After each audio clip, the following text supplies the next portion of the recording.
사랑해 주하나님 감사드립니다. 귀한 시간 우리 가운데 허락하여 주심을 감사드립니다. 오늘 이 시간도 하나님의 말씀을 우리가 먼저 믿고 그 말씀대로 또한 듣게 하시고 그 말씀대로 살아가며 하나님 그 말씀이 우리의 삶에 또한 영향력을 끼쳐서 우리가 그 말씀대로 아버지 하나님 하루하루를 또한 버티며 살게 하여 주시옵소서.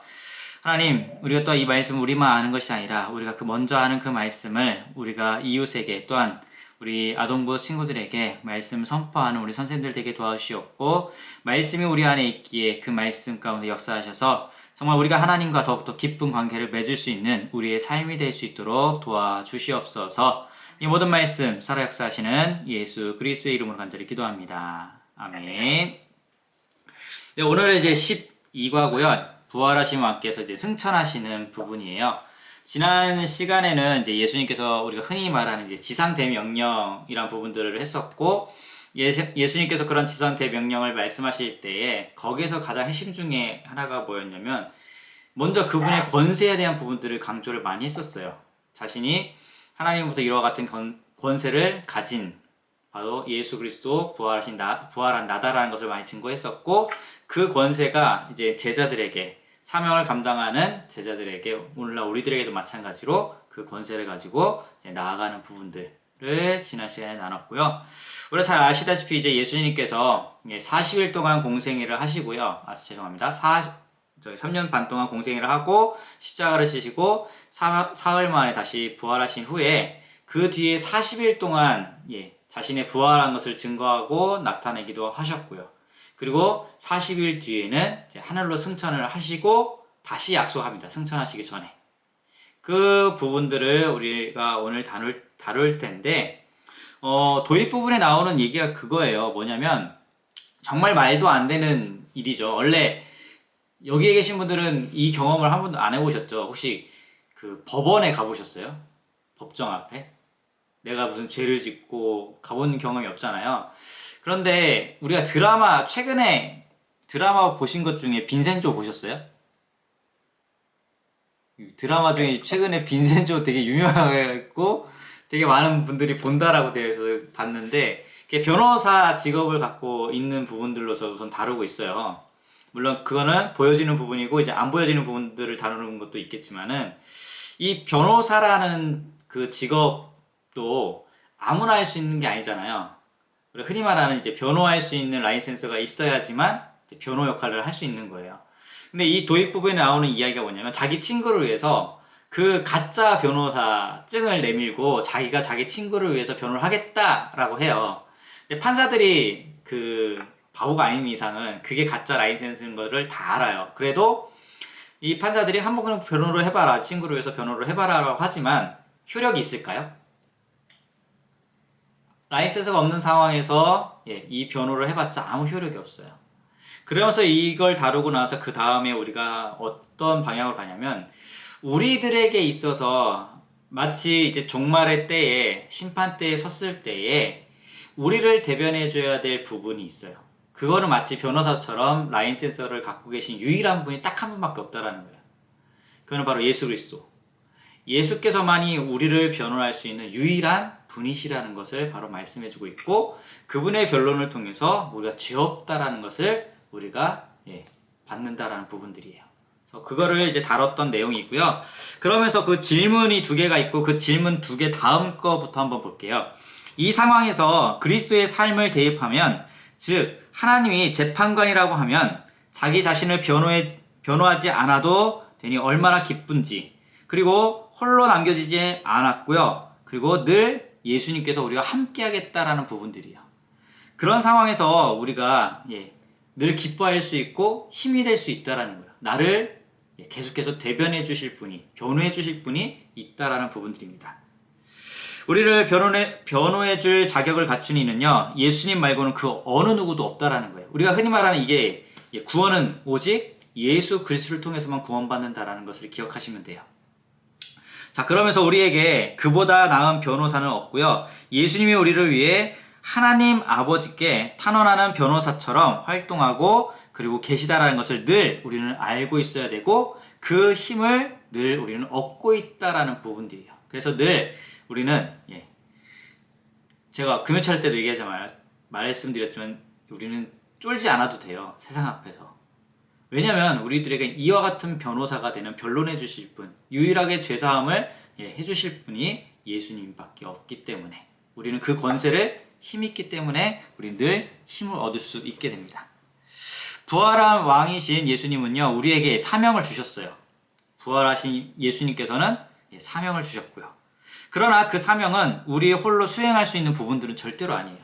이 앞에 내용들도 쭉 보게 되면은 예수님께서 부활하셨고, 그 다음에 부활하신 예수님께서 계속해서 자기의 부활했다라는 것을 증거해 주셨어요. 그런 뒤에 예수님께서 제자들에게 너희들이 해야 될 사명이 무엇인 것을 가르쳐 줬지만, 야, 당장 그냥 너희들에게 맡겨진 사명은 이거야 라고만 말씀하신 게 아니라 예수님이 갖고 있는 권세가 어떤 거고 그 권세의 능력이 너희들에게 있다라는 것을 가르쳐 줬어요. 이 말의 의미는 너희 힘으로 하는 게 아니라 나의 힘을 가지고 너희들은 세상 앞에 나아간다라는 것을 가르쳐 줬어요. 그러면서 주님은 이제 성령님을 보내겠다라는 것을 말씀하셨고, 우리가 법정을 벗어난 곳에서도 늘 증인이 되도록 인도하시고 또한 능력을 주겠다라는 거예요. 이 말은 늘 우리 삶의 늘 현장 속에서 성령을 통해서 함께 하시겠다라는 것을 바로 말씀해 주십니다. 그래서 오늘 내용을 이제 썸머리하게 되면요, 어떤 내용이냐면, 예수님이 죽은 자 가운데서 부활하신 지 이제 40일이 지납니다. 그러면서 이제 예수님이 하늘로 오르시어 천국에 들어가 하나님 아버지의 오른편 보좌에 앉으실 때가 이제 되었습니다. 그러면서 예수님은 제자들에게 이미 지상 명령을 주셨고, 이제 또 뭘 말씀하셨냐면 다시 오실 때까지 이 땅에서 마지막이 될 말씀을 이제 해주십니다. 예수님은 제자들에게 그들의 사명을 수행할 능력을 주실 바로 성령을 보내겠다라고 약속을 했고요.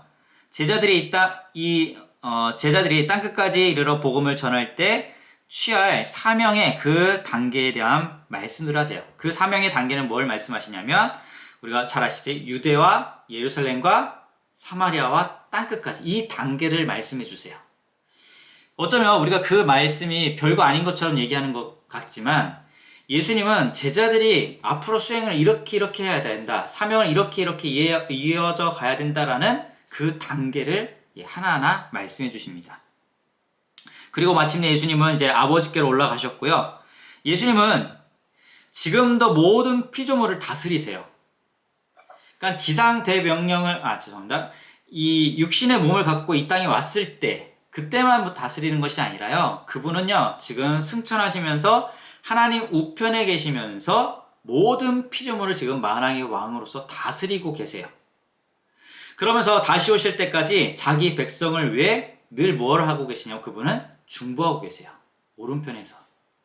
그냥 우리가 흔히 이제 예수님께서 어디 계시냐라는 질문을 하실 때 우리가 잘 아시다시피 이제 하나님의 오른편에 계신다는 표현들을 해요. 그리고 그분은 이제 뭘 하고 계시냐면 그 오른편에 계시면서 모든 만물을 다스리시고, 그러면서 우리의 중보자로서 지금 계속 중보하고 계시다라는 부분들이에요. 좀 이따가 다루겠지만 이제 오른편이라는 개념을 일단 나눌 거예요. 우리가 하나님의 오른편에 계시다라고 했을 때 그럼 왼편에 누가 계시냐면 또 하나 이렇게 의문처럼 되는데, 왼편에 대한 얘기는 없잖아요. 근데 이게 오른편에 담긴 의미가 어떤 의미인지를 이따가 한번 다뤄볼게요. 자, 그러면서 이제 승천하신 예수님에 관련된 말씀들 한번 나눠보도록 할게요. 첫 번째 대지가 뭐냐면, 예수님은요 약속하셨어요. 승천하시기 전에. 이제 이거는 사도행전 1장에 있는 말씀을 이제 기준으로 할 텐데, 예수님께서는 이제 승천하시기 전에 성령을 너희들에게 보내겠다라는 약속을 하셨고, 이 약속은 이때만 하신 게 아니라 이미 전부터 계속 요한복음에 보면은 너희들에게 보혜사 성령을 보내겠다, 이런 부분들을 계속 말씀해 주셨어요. 자, 이제 부활하신 후에 승천하시기 전에 예수님은요 그분의 이름으로 사역할 제자들을 이제 준비시켜 놓았습니다. 그러니까 예수님의 이름으로 사역할 제자들을 이제 준비시켜 놓았고요. 그 다음에 예수님은 그들에게 예루살렘에 곧 임하게 될 하나님 아버지의 약속을 기다리라는 명령을 얘기를 해요. 근데 이 명령이 뭐냐면, 뭘 또 기다리라고 약속하는 거냐면 성령에 관련된 부분인 거예요. 여기가. 이 약속은 무엇일까라는 부분들인데, 이 약속은요, 예수님은 죄를 위한 완벽한 제물로서요 십자가에서 못 박혀 죽으셨다가 죽은 자 가운데서 부활하셔서 죄를 없애게 바로 하셨습니다. 게다가 이미 몇 차례 현현과 그 다음 대화로 자신을 따르는 이들에게 사역을 이제 위임하고 계셨고요. 그리고 이를 잘 수행할 수 있도록 늘 격려해 주셨어요. 그러니까 요 앞전에 한번 사역을 한번 쭉 볼게요. 예수님께서 하신 사역을 보면은 우리가 베드로를 볼 때도 예수님을 3번씩이나 이제 부인하고 모른다라고 얘기했었고, 제자들은 오히려 다 도망갔었잖아요. 그런데 예수님께서 제자들 앞에 나왔을 때 그 어느 것도 야 너희들 왜 도망갔어? 너희들 왜 나를 모른다고 했어? 이거를 얘기를 한 번도 해본 적이 없어요. 오히려 제자들에게 나타나셔서 부활의 증거를 계속 보여줬고요. 우리가 잘 아시죠? 베드로 앞에 나타났을 때에도 계속해서 물어봤잖아. 네가 나를 사랑하느냐? 이런 질문을 해서 계속 다독이면서 위로하면서 맡겨진 사명을 다시 감당할 수 있도록 그렇게 예수님께서는 이끌어 주셨다라는 거예요. 우리가 지난 시간에도 한번 보게 되면요, 예수님께서 지상태 명령을 말씀하실 때 그때 모일 때도 보면은 예수님 앞에 나와서 경배했었어요. 그런데 때로는 그 무리들 중에는 아직도 이것을 믿지를 못하는 자들도 있었어요. 그런 예수님이 그들의 마음을 알면서도 오히려 또다시 너희들 왜 그걸 몰라? 이렇게 다그치지 않았고요. 왜 믿지 못해? 이렇게 얘기하지 않고 오히려 그들에게 다가가는 부분이에요. 다가가면서 다시 위로해주고 다시 그들을 이끌어주는 예수님의 모습을 이제 보게 됩니다. 그런데 아직 남아있는 하나님의 약속은 무엇이냐면 사도행전 1장 5절에서 예수님은 제자들에게 성령으로 세례를 받을 것이라는 이 하나님의 약속에 대해서 다시 한번 말씀해 주세요. 이거는 세례 요한이 미리 예언했었어요. 세례 요한도 이미 예언했었는데, 성경 한번 누가복음 3장 15절 말씀 한번 찾아볼게요. 누가복음 3장 15절입니다.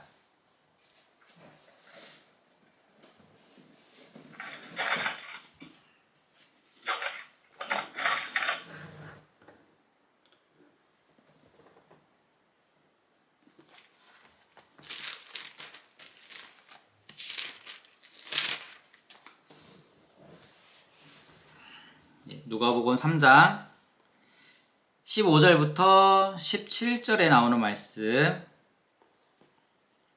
한 목소리 한번 또 읽어볼게요. 백성들이 바라고 기다림으로 모든 사람들이 요한을 혹 그리스도이신가 심중에 의논하니, 요한이 모든 사람에게 대답하여 가로되 나는 물로 너희에게 세례를 주거니와 나보다 능력이 많으시니가 오시나니 나는 그 신들매를 풀기도 감당치 못하겠노라. 그는 성령과 불로 너희에게 세례를 주실 것이요 손에 키를 들고 자기의 타작마당을 정하게 하사 알곡을 모으고 곳간에 들이고 쭉정이는 꺼지지 않는 불에 태우시니라. 아멘. 여기 말씀 가운데 보면 세례 요한이 이미 말씀하신 것 중에 뭐냐면 예수님이 오실 것이고 그 예수님은 자기와 다르게 성령을 통해서 성령의 세례를 주겠다라는 말씀을 하세요. 이 말씀이 사도행전 이 1장 5절에 보면은 성령으로 세례를 너희는 받을 것이다 라고 예수님께서 말씀하셨어요. 그러니까 이미 사역 초기, 어쩌면 예수님께서 사역하기 전 세례 요한이 했던 그 말씀 그대로 예수님께서 말씀하셨어요. 어쩌면 다시 말씀드리면 우리가 예언이라는 말씀들을 많이 하잖아요. 이미 세례 요한도 예수님에 대한 예언을 하고 계셨고 그 예수님께서는 성령으로 우리들에게 세례를 준다라는 부분들을 언급하는데, 그 말처럼 정말로 예수님께서는 성령으로 세례를 받을 거다라는 것을 말씀해 주십니다. 제자들은 약속의 성취를 확신하며 이제 기다릴 수 있게 돼요. 야, 내가 이제 떠날 거고 너희들 이제 성령으로 세례를 받을 거다라고 했을 때 이제 제자들은요 더욱더 확신을 가지게 돼요. 왜냐하면 이미 예수님께서 말씀하신 그대로 모든 게 지금 이루어져 가고 있어요. 예수님께서 정말 말도 안 되는 것처럼 3일 만에 다시 부활하겠다라는 그 부활이 정말 나타났고, 그 부활의 증거로서 계속 예수님께서는 자신의 부활의 모습들을 40일 동안 나타나시면서 계속 증거해 주셨어요. 많은 사람들에게. 그런 가운데 제자들이 이 약속은요, 에이 어떻게 그런 일들이 있어, 이게 아니라 이 약속은 더 이제 확신에 찰 수밖에 없어요. 이미 말씀하신 그대로 그 모든 게 이루어졌기 때문에. 하나님의 말씀은 진실했고요. 그리고 순전하며 정말 확실했기 때문에 이들은 이 모든 게 반드시 그렇게 되겠다라는 확신을 갖고 이제 받아들입니다. 하나님의 약속, 다시 말해서 지금 예수님께서 약속하신 거지만 하나님의 약속이라는 부분인 거잖아요. 사도행전 이 말씀이 성령으로 너희들은 세례를 받을 것이라는 이 말씀, 이 약속이요. 우리가 하는 약속과는 달라요. 하나님과 우리과의 약속은 다릅니다. 뭐가 다를까요? 우리도 수많은 약속하시죠. 자녀들과도 뭐 약속하는 경우도 많잖아요. 근데 우리가 하는 약속과 하나님이 하시는 약속과의 차이는 뭘까요? 어떤 게 있을까요? 반드시 지키시는 거. 네. 우리는 때로는 그 약속을 하지만 물론 그런 분들은 없겠지만은 뭐 임의로 내 편의대로 약속을 파기하는 분들도 계시잖아요. 그리고 어떤 분들은 정말 약속을 지키려고 노력은 하세요. 그런데 환경에 따라서 그걸 안 될 때가 있잖아요. 우리가 무더운 앞으로 일어날 상황을 모르잖아요. 그러다 보니까 정말 나는 지키려고 노력을 했는데 그런 상황에 따라서 우리가 못 지킬 수도 있다라는 거예요. 그런데 하나님께서 하신 약속은요, 상황의 통제를 전혀 받지를 않으세요. 그분은요. 그래서 그분의 약속은 우리랑 다르게 이같이 상황의 통제를 받지 않으시는 분이고요. 주님은 그 외부 상황에 영향을 받지 않으시는 분인데 하나님의 약속하신 것은 반드시 성취가 된다라는 거예요. 그러니까 우리가 구약 성경에서도 보다시피 하나님께서 하셨던 모든 약속들을 잘 살피게 되면은 바뀐 게 없어요. 야, 미안한데 지금 상황이 이래서 내가 이게 미처 예측하지 못해서 이걸 내가 좀 바꿔야 돼. 이런 게 하나도 없어요. 정말 그분은 말씀하신 그대로 모든 게 다 완벽하게 이루어 주신 분. 상황의 이러한 통제, 제약을 절대로 받지 않으시는 분. 그래서 반드시 그분께서 하신 약속은 이루어지신다라는 거예요. 이게 우리가 하는 약속과 전혀 지금 다른 약속. 우리는 상황을 어떻게 할 수가 없어요. 상황 자체를 우리가 임의대로 모든 걸 어떻게 바꿀 수도 없어요. 예를 들어서 어떠한 날 어디서 만나기로 했는데 자연재해가 막 일어나요. 우리는 이거를 통제할 수 없잖아요. 근데 그분은 그것까지도 그분의 약속을 그런 상황들이 제한할 수도 없는 부분들. 그렇게 보시면 되고 반드시 그래서 그분은 약속을 이루시는 분이다라는 것을 보시면 돼요. 자, 그러면서 거기 질문이 하나가 있어요. 예수님께서도 지금 제자들에게 너희들 성령을 너희가 보내겠다. 성령 세례를 너희는 받을 거다라는 약속을 하셨어요. 이처럼 하나님의 약속이란 부분들을 봤을 때에 약속에 대한 세속적인 관점은 하나님의 약속을 바라보는 관점이 어떤 영향을 줄까? 그러니까 성경에 대해서 우리는 잘 알고 있어요. 하나님께서 반드시 약속하셨고 약속대로 이루신다는 걸 잘 알고 있어요. 그런데 우리가 나도 모르게 세상적인 이런 초점으로 아니면 그런 관점으로 우리가 살아가다 보니까 하나님의 약속에 대해서 때로는 살아가다 보면 이거를 어떻게 보면 희석시킬 때도 있고요. 흐려지게 만들 수도 있고 때로는 잊어버리게 할 수도 있을 거예요. 이 부분을 한번 잘 생각해 보세요. 혹시 내가 세상의 관점을 가지고 그 관점 때문에 하나님의 약속에 영향을 끼친 적은 없는지, 영향을 준 적은 없는지라는 부분들이에요. 근데 이거는 우리가 때론 살아가다 보면 이런 경험들이 거의 한두 번 정도는 있을 거예요. 아예 없다라고 말할 수는 없지만. 아까도 말씀드렸지, 인간 사회에서의 약속은요, 때로는 파기될 수도 있어요. 약속이 무산될 수도 있어요. 인간 사이에서의 약속은. 왜냐면 약속을 한 당사자인 인간이 연약하기 때문에요. 인간 사회의 약속은요, 바로 이렇게 때로는 바뀔 수도 있다라는 거예요. 자, 인간의 마음은 또한 수시로 변화할 수도 있고요. 그러다 보니까 약속을 한 사람과 약속을 받은 사람 모두가 이것을 언제나 그래 바뀔 수도 있어 괜찮아 이렇게 우리는 늘 가지고 있어요. 우리도 때로는 뭔 약속했는데 저 사람이 이런 상황 속에서 야 미안해 내가 약속 못 지킬 것 같아 라고 했을 때 반대측에서 괜찮아 그럴 수도 있지 할 수 있잖아요. 그러한 마인드가 때로는 하나님과의 관계 속에서 그렇게 바라볼 수도 있어요. 하나님의 약속을요. 자, 하나님은 그런데 신실하고요 무한한 분인 것을 늘 기억을 하세요. 우리가 절대로 잊지 말아야 될 거는 인간 사회에 우리가 하는 약속과는 전혀 다르게 그분은요 정말로 신실하신 분이고 정말로 무한한 분이세요. 이걸 늘 기억하시면서 이 관점에서 하나님의 약속을 바라볼 때 하나님의 신실함과 그 다음 책임감, 그 사랑이 변화하거나 깨지지 않는다라는 것을 늘 우리는 기억해야 되고요. 그렇기 때문에 하나님의 약속 안에서 우리는 늘 안정감을 가지고 살아가도록 하셔야 돼요. 우리가 이 약속 파괴되면 어떻게 하지? 하나님이 이 약속 안 지키면 어떡하지? 이런 생각을 할 필요가 없어요. 우리랑 하는 약속과는 전혀 다르기 때문에. 그래서 그분의 약속이라면 우리가 확신을 갖고 늘 그 안에서 안정적으로 안정감을 가지고 살아가시면 돼요. 왜냐하면 반드시 이루시는 분이다라는 것을 기억을 하시면 됩니다. 그러면서 그 다음에 나오는 질문이 뭐냐면 이 질문이에요. 이렇게 약속을 신실하게 지키는 하나님에 대한 믿음을 방해하는 게 있을 거예요. 그러니까 그분은 정말 약속을 신실하게 지키세요. 그런데 이거를 의심하거나 하는 게 대부분 누구냐? 우리들이에요. 그분은 절대로 바꾸지 않아요. 근데 우리는 내가 갖고 있는 불신이나 때로는 어떠한 유혹이나 아니면 내가 갖고 있는 욕심 또는 내가 갖고 있는 조급함 때문에 이 믿음을 방해할 수도 있어요. 하나님의 약속을 믿는데 우리가 세례 요한에 대한 죄송해요. 세례 요한이 아니라 그 가룟 유다에 대한 것을 한번 볼게요. 우리 가룟 유다 하면 딱 떠오르는 이미지가 뭐죠? 그냥 마이크 켜고 얘기하셔도 돼요. 배신. 그쵸? 배신. 유다라고 하면 제일 먼저 나온 게 배신. 또 가룟 유다 뭐가 있을까요? 자살. 네. 그리고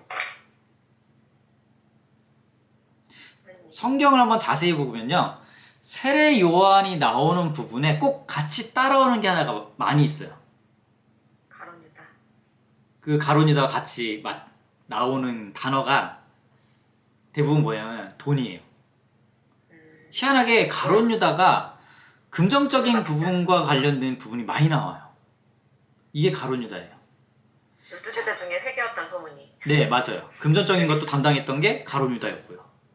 자, 근데 이 가룟 유다를 보게 되면은 물론 제자들도 예수님께서 오늘 승천하시기 전에 말씀하실 때 제자들이 어떤 말을 하냐면 예수님께서 말씀하셨던 그 때가 그 왕국의 때가 지금입니까? 이런 표현들을 많이 해요.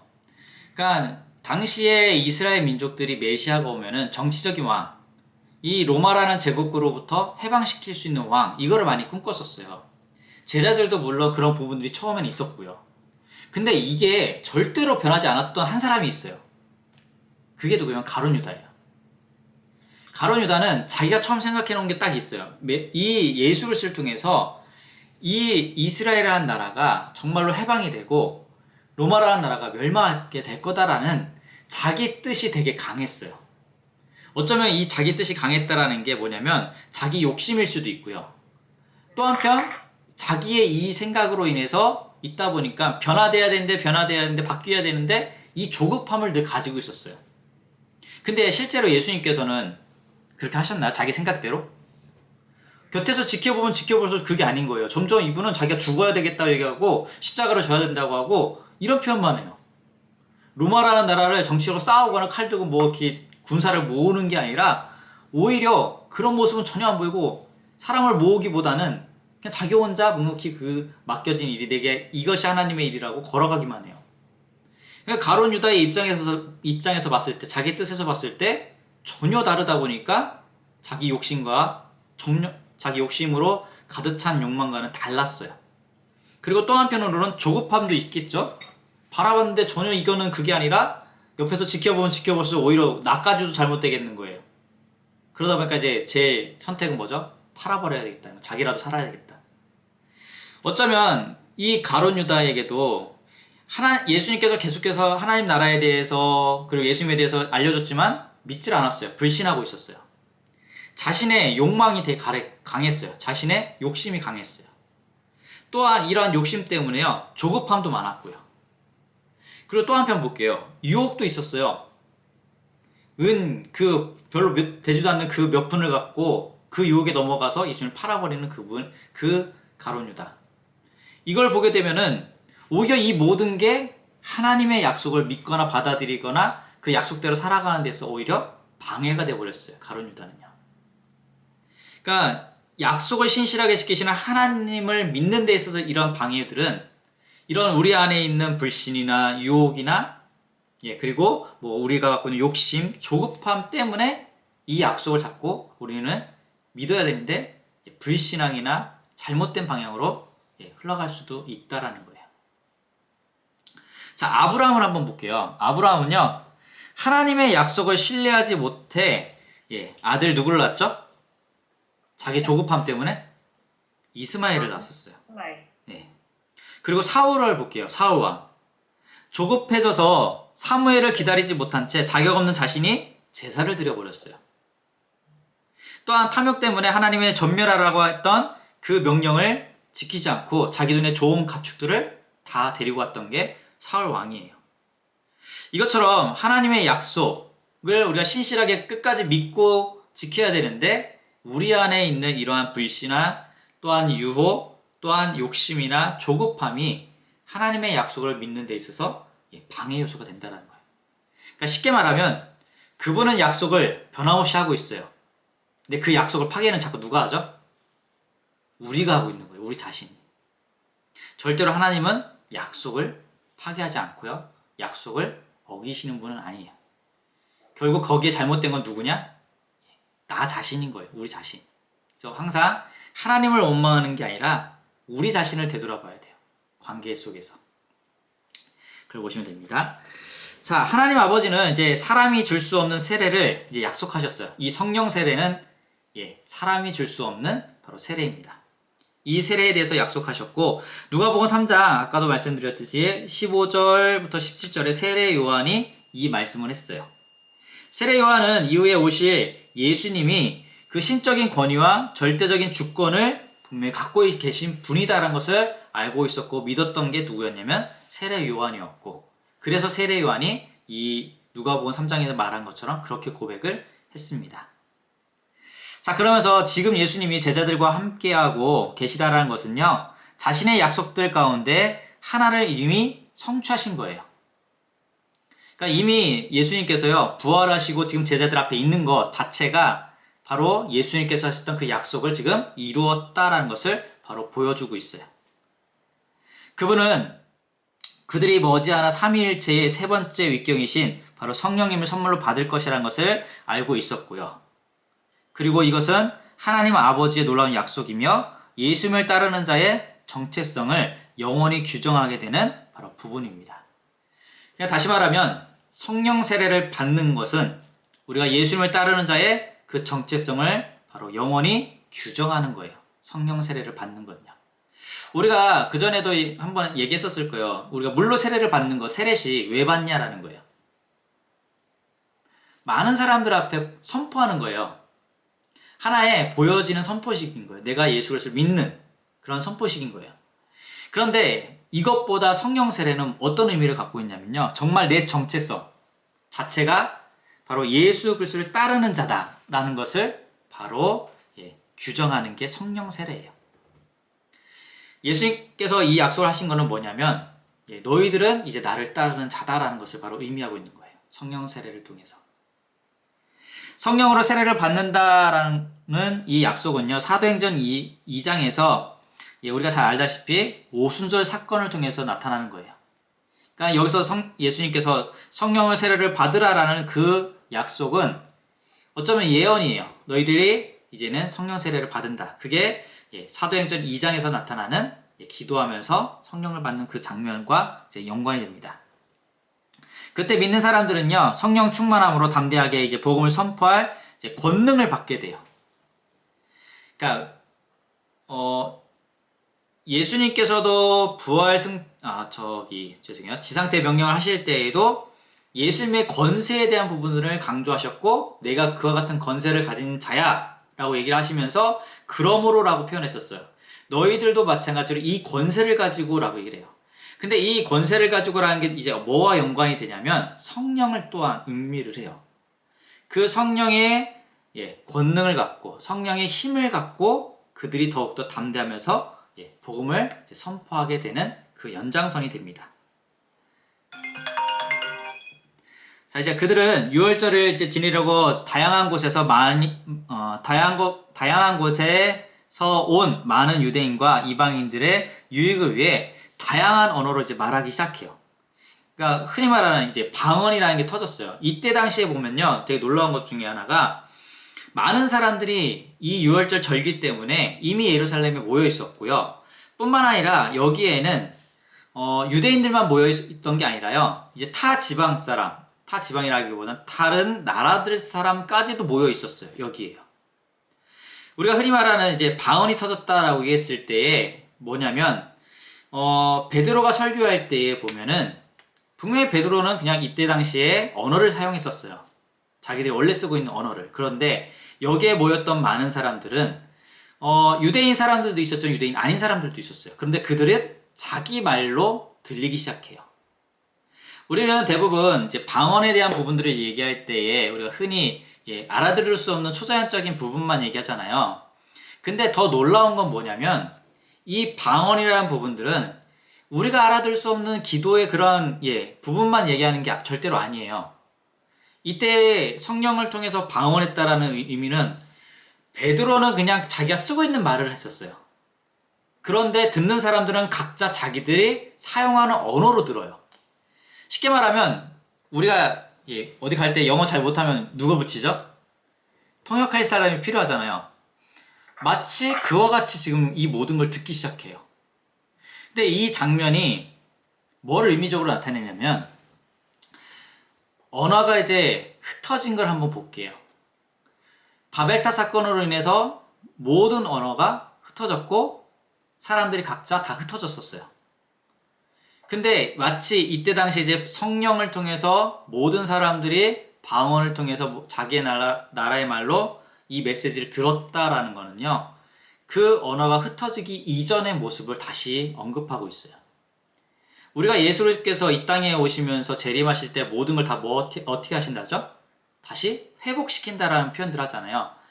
그 안에는 이미 물론 이러한 하나님과의 관계, 사람과의 관계 이런 부분들도 있겠지만은 언어적인 부분도 바벨탑 사건 이후로 다 훼손이 됐었어요. 끊어졌었어요. 그런데 이것까지도 다시 회복시킨 것을 의미적으로 나타내요. 그게 보여주셨던 사건 중에 하나가 베드로가 설교할 때 나타났던 이 방언의 사건이에요. 그러니까 우리가 알아들을 수 없는 초자연적인 그런 말도 하나의 방언이지만 또 하나의 정말 놀라운 거는요, 그냥 베드로는 자기 말을 했는데 모든 사람들이 각자의 말로 듣는다라는 것 자체가 이때 나타나는 방언의 모습 중에 가장 뛰어난 모습 중에 하나가 바로 이 모습 중에 하나예요. 이와 같은 일들이 이제 일어났고요. 이제 주님이 약속하셨던 능력자, 그들이 기다렸던 선물을 이제 그들은 받게 됩니다. 그로 인해서 이제는 그들이 이 성령의 능력을 통해서요, 바로 지상 명령에 순종하고 그리고 순종하라고 주신 그 성령님을 더욱더 의지하면서 나아가게 돼요. 예수님의 제자들은 바로 예수님께서 부활했다는 것을 보았기 때문에 막 세상에 가서 믿지 않는 사람들한테 증거하지 않았어요. 그리고 예수님께서 승천하셨다고 해서 그걸 봤다고 해서 정말 그걸 그냥 바로 무언가를 하지 않았어요. 오히려 그들은 계속해서 따로 모여서 자기들끼리 기도하고 있었고 예수님께서 말씀하신 것처럼 성령님이 올 거를 기다리고 있었어요. 그 전까지는 그들이 무언가 하고 있었던 장면이 하나도 없어요. 그러니까 우리가 아이들과 말씀을 나눌 때 성경 초점 최근에 요즘 하고 있는 것 중에 하나가 우리들이 갖고 있는 사명이 무엇인가라고 했을 때에 거기에서 보면 다루는 게 이거에 늘 다뤘어요. 성령의 능력으로라는 부분을 다뤄요. 예수님의 제자들은요, 철저하게 자신의 능력으로 아무것도 안 했어요. 분명히 눈으로 봤잖아요. 눈으로 보면 우리는 누군가의 이 모든 것들을 막 알리고 막 뭔가 했을 거예요. 정말 말도 안 되는 일들이 일어났었으니까. 근데 오히려 그들은 그렇게 하지 않고 그들은 성령이 올 것을 기다리면서 기도하고 있었어요. 왜 그러냐면 예수님께서 말씀하신 그 약속이 있었기 때문에 그 약속이 반드시 이루어진다는 확신을 갖고 모여서 보내주겠다라는 성령을 늘 기다리고 있었다는 거예요. 그래서 그들은 이와 같이 이제 말씀하신 대로 성령을 받고 그 다음에 그들이 무엇을 하게 되면 그 다음에 이제 사명을 감당하게 돼요. 이 성령이 임재하고 난 후에 사명이라는 것을 이제 감당하기 시작합니다. 그래서 예수님은 온 땅에 이제 복음을 전파라는 예언도 이때 하셨어요. 근데 예언하실 때도 보면은 그냥 하는 게 아니라 이 성령을 받고 성령의 세례를 받고 너희들은 이제 세상에 와서 복음을 전파라는 이 말씀을 하십니다. 그래서 이제 두 번째 대지로 넘어가요. 예수님이 아버지의 약속에 관해 말씀해 주시자 제자들은요, 예수님이 이스라엘 왕국을 회복하실 때가 된 것인지 이 궁금증에 대한 질문들을 해요. 이게 뭐냐면 사도행전 한번 가볼게요. 사도행전 1장입니다.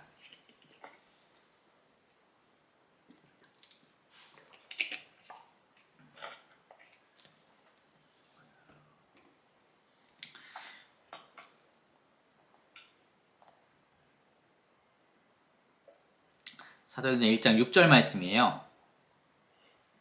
여기도 함께 읽어볼게요. 저희가 모였을 때에 예수께 묻자와 가로되 주께서 이스라엘 나라를 회복하심이 이때니까 하니. 아멘. 자, 예수님의 제자들은요, 이제 예수님께 뭘 물어보냐면, 아까도 말씀드린 회복에 대한 부분들을 되게 많이 생각하고 있었잖아요. 이스라엘이 다시 회복하는 거. 이 말의 의미는 이 이스라엘 사람들이 이때 당시 회복을 얘기할 때에 가장 표면적인 모습의 나라가 언제 시절이었냐면 다윗 때예요. 그래서 그때처럼 이스라엘 다시 회복하는 때가 지금입니까? 라고 그걸 물어봐요. 예수님 앞에. 우리도 잘 아시다시피 지금 유대인들은 이스라엘이죠. 이스라엘 나라를 지금 보게 되면 국기에 뭐가 그려져 있죠? 이스라엘 나라의 국기를 보게 되면은 그 가운데 뭐가 그려져 있죠? 그게 뭐죠? 그냥 별이 아니라 다윗의 별이에요. 그거는요. 우리가 보통 별 모양 할 때 보면은 위에가 뾰족하게 돼서 그다음 양옆으로 가고 내려가서 뾰족한 게 5개예요. 우리 보통 별이라고 했을 때. 근데 이 다윗의 별을 나타내는 것은 자세히 보면 6개예요. 이게 다윗의 벼슬을 상징적으로 나타내요. 이 말의 의미는 뭐냐면 유대인들, 이스라엘 백성들은요, 늘 언제를 꿈꾸고 있냐면 다시 다윗이 통치했던 그 나라처럼 돌아가길 원했어요. 그걸 늘 꿈꾸고 있었고 그걸 또 나타낸 게 국기에도 역시 그렇게 나타내고 있고요. 그러니까 이 질문은 그때처럼 돌아갈 수 있는 게, 회복할 수 있는 게 지금입니까? 라는 질문을 했는데 예수님이 이 질문을 받았을 때 어떨까요? 우리는 늘 되게 예수님의 그러한 성품을 보게 되면 우리 같으면 되게 무식하다라고 얘기할 수도 있고 너희는 아직도 모르냐고 이렇게 표현할 수도 있을 거예요. 근데 예수님은 그렇게 얘기하지도 않아요. 오히려 여기에 대해서 답변도 또 다 해주세요. 친절하게. 어쩌면 예수님은요, 이 질문이 익숙해요. 또 이 질문 자체도요. 왜냐면 누가복음에 보면은 누가는 바리새인들이 다가올 하나님 나라에 관한 질문에 대해서 기록하고 있는데 예수님이 여기에 대한 질문의 답변들을 이렇게 하셨어요. 거기 한번 찾아볼게요. 누가복음 17장을 한번 볼게요.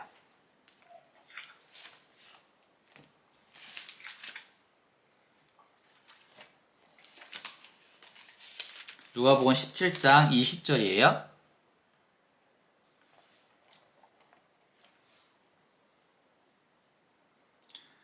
누가복음 17장 20절 21절까지 말씀 한번 읽어볼게요.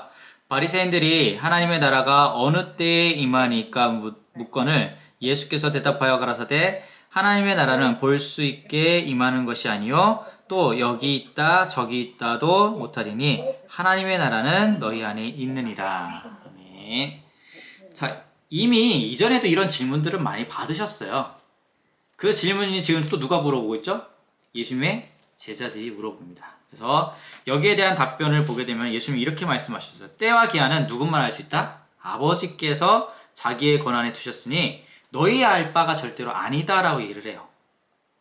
그래서 그 다음에 하신 말씀이 오직 성령이 너희에게 임하시면 너희가 권능을 받고 예루살렘과 온 유대와 사마리아와 땅끝까지 이르러 내 증인이 되리라 라는 말씀을 하세요. 여기 보면 선을 딱 걷어요. 뭘 걷냐면 이렇게 말씀하시냐.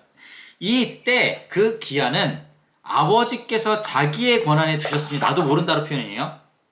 이건 철저히 아버지의 권한에만 있다라고 말씀하세요. 그러니 이건 너희가 알 바가 아니다 라고 딱 선을 그어요. 그리고 뭘 말씀하시면 너희들에게 이제 성령을 보낼 테니까 너희들은 그냥 이 맡겨진 사명에 대한 부분만 너희들은 감수하고 사명만 생각하고 나아가라라는 것을 얘기를 해요.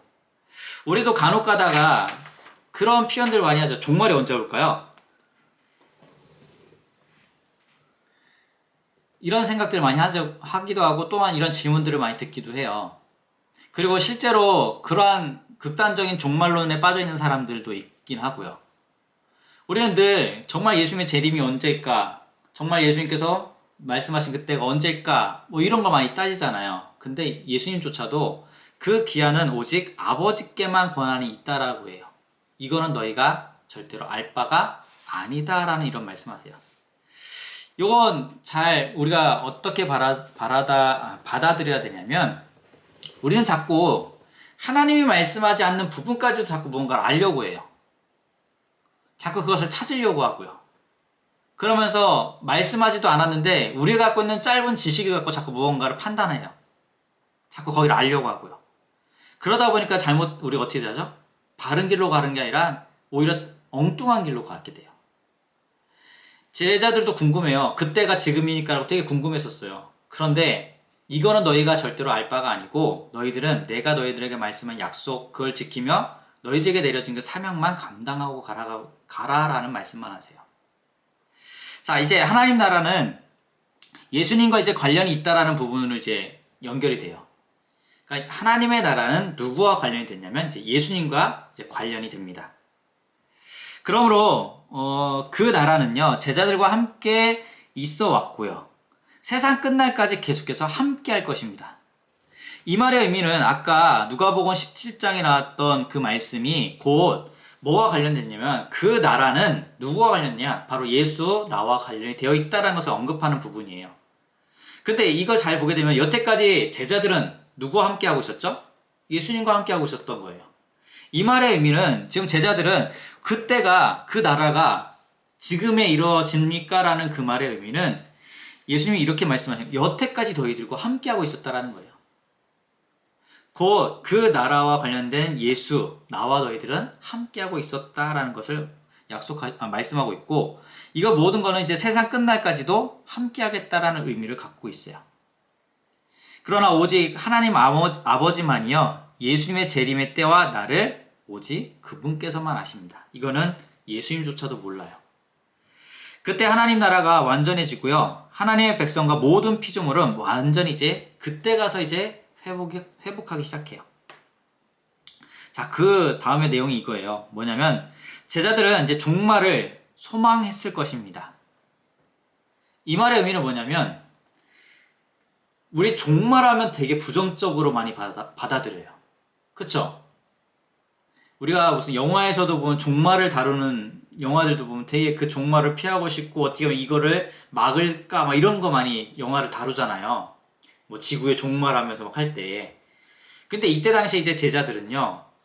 예수 그리스도를 통해서 이 때는 분명히 어느 때인지는 모르지만 이 제자들은요. 이 종말의 때를 늘 소망하고 살아가요. 이게 원래 기독교인 우리들의 마음가짐 중에 하나가 바로 이 부분이에요. 이 말의 의미는 그냥 모든 게 다 그냥 무너져서 다 없어지면 되겠다 이걸 의미하는 게 아니라요. 지금 때는 언제인지 몰라요. 제자들의 예수님을 통해서 들은 적은 없어요. 그런데 분명히 예수님은 다시 오겠다라고 말씀하셨고 그때 모든 게 완전하게 회복된다라는 표현을 해요. 그러니까 이 말의 의미는 제자들은 예수님이 오시면 정말로 우리가 그 모든 게 회복되고 예수님이 말씀하신 영원한 나라에 함께 할 수 있다라는 소망을 여기다 확실히 갖고 있다라는 거예요. 그렇기 때문에 이 세상 즐거움이 더 클까요? 그 소망을 붙들고 영원한 하나님 나라에 살아가는 소망이 더 즐거울까요? 하나님 나라를 바라보는 게 더 즐거울 수밖에 없어요. 그렇기 때문에 종말을 소망한다는 의미는 늘 하나님 나라를 꿈꾸는 거예요.